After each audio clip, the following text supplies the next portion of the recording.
Hello students, I am Yogita. I welcome you to this learning session. Our subject is psychiatry nursing and today we are going to study about panic disorder and generalized anxiety disorder.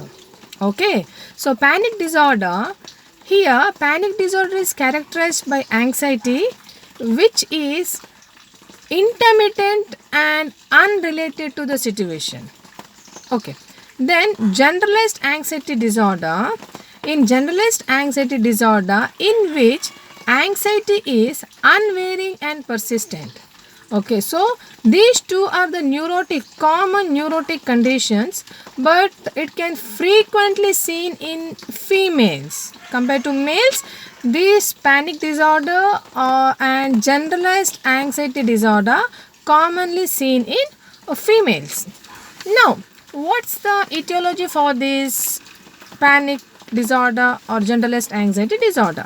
Now, if you see the genetic theory, it will be like around 15 to 20% percentage of it's very common in first degree relatives with the same complaints, they will exhibit this anxiety disorder, and also more common in monozygotic twins. If you see this cognitive theory, here because of faulty thinking pattern and perception of the ideas, there is a chance that person may develop this anxiety disorder. And when we see the psychological or psychoanalytical theory, here because of this failed defense mechanism of repression, now that will be replaced with a person is having a frontline form of this anxiety. When the defense mechanism, first defense mechanism repression is failed, and also a second ego defense mechanism is couldn't activate, in that case person may develop this phobic anxiety disorder. Also because of this behavioral pattern, when the behavioral pattern person is suffering with some faulty behavioral technique where he wanted to avoid the situation of his day-to-day life, then there is a chance that person may develop this anxiety disorder. Now, what is the etiology is over. What's the clinical feature of a person with anxiety disorder? We can experience that psychological complaints like not able to pay the attention, they're having excessive stress, not able to think, no communication, they're not able to develop with the ideas.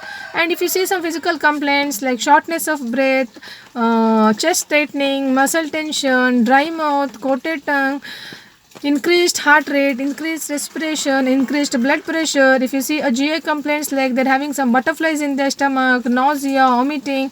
When we see the urinary tract, like genitourinary system, they're having urgency to pass the urine. They feel sometimes incontinence. They feel pain in their lower abdomen. Cardiovascular system where they experience palpitation, and yeah, of course, like numbness, flushes, chills, shaking, fear of death and dying. These all are the symptom of excessive fear, excessive anxiety, panic anxiety or generalized anxiety disorder. Now, definitely we can diagnose with the help of a detailed history collection of a patient, a complete physical examination of a patient, and we are doing a mental status examination. We are using a stress analysis scale to assess the level of stress and anxiety. Anxiety scale is used to check the level of anxiety in a patient. Then we can go with the ICD-10 criteria that will help us to diagnose. Now, how we can manage the patient? Definitely when they are having excessive of anxiety, we can give anxiolytics drug, anti-anxiety drug like benzodiazepam can be given for the patient. And also we can give some beta blockers in case if we are not able to handle when the patient is not responding, then to control that palpitation and all we can give beta blockers. And it's very important that we are providing psychological therapy to the patient.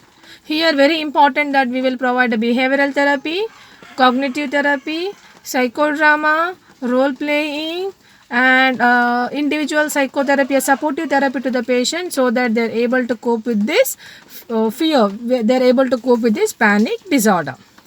And now the nursing management is assess the condition of a patient, make a complete physical and mental status examination of a patient, provide calm and quiet environment to the patient, also provide less stimulus environment so that person may not develop anxiety for no reason. Communicate with the patient, use a simple language, brief the matter to the patient before you do any procedures, explain the patient what is daily routine work in the ward.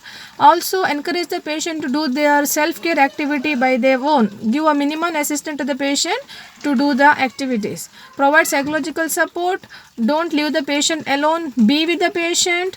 Also provide a nutritional need. Because of this excessive fear, person may not able to eat or they're not able to take food, but it's a responsibility of a nurse.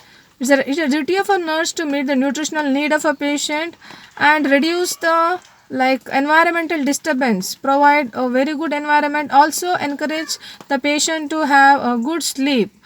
Encourage the patient to communicate so that when they or verbalize the feelings, they are stressed, and that reason for that anxiety will be ventilated out, that pent up emotions will be verbalized. So these all are the measures where nurse has to take to manage the patient with panic disorder and generalized anxiety disorder.